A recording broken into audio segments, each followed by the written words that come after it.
Hello and welcome to FT Markets. Michael Lewis's book, Flash Boys, promised to expose the world of high-frequency trading. But increasingly, its biggest effect has been on the controversial share trading venues known as dark pools.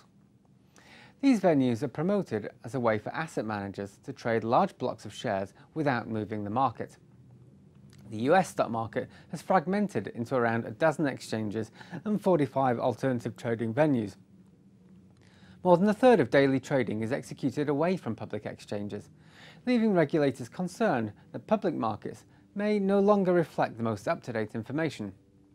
In addition, trade sizes in dark pools have dropped to the point where they are indistinguishable from the sizes transacted on public markets.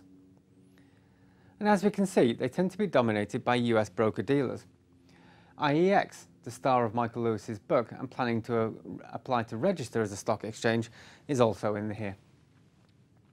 Now, they're sometimes controversial, as exchanges argue that these dark pools use the reference prices from the public markets, who then lose the business to these types of venues.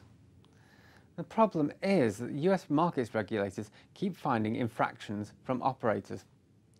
This week, they're likely to settle with Investment Technology Group, a US agency brokerage, for a record fine for failure to disclose information about its order types. It's likely to be around $20 million.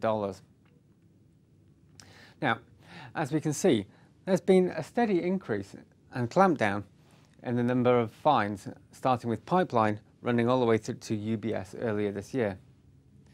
And as the list of punishments for oversight failures rises, it leaves an uneasy, wary pact between operators and their users. And that's raised questions about ways to improve the system, beyond better standards and transparency.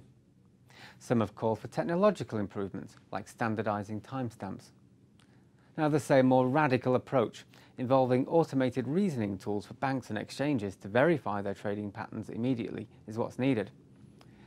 But what of the asset managers, for whom the dark pools are supposed to be for?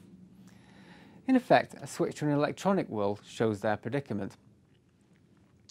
Especially since decimalisation around the turn of the century, the average trade size and the number of shares has dropped around 75%. In that same period, daily turnover changed little, especially once you strip out the effect of the financial crisis. And BlackRock estimated that just 0.7% of the total outstanding stock of S&P 500 companies traded on an average day last year. In effect, that means it's becoming harder and harder to transact in size. Block trades of 10,000 shares, companies listed on the New York Stock Exchange, make up less than 8% of total volume today. That compares with more than half in the mid-1990s.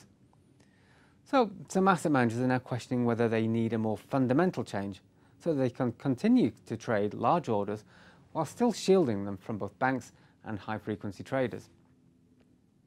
Already, a group of 9 of the world's largest asset managers are developing their own not-for-profit venue, called Luminex. At the same time, the New York and London stock exchanges plan to introduce intraday auctions. These mechanisms allow traders to place orders at particular prices. The matching bids and offers are executed within a set time frame, but the trade is not dependent on an investor's speed in the market. Now, others have argued that the mix of investors in the market is also fundamentally changing. More people are leaving investment to asset managers, they say, while retail investors' orders are sent to broker-dealers and matched within banks, so they're rarely touched on the exchanges. But many people question whether there really is enough activity from asset managers to support either more venues or trading of large blocks of shares. It's unclear whether this trend line here can actually reverse.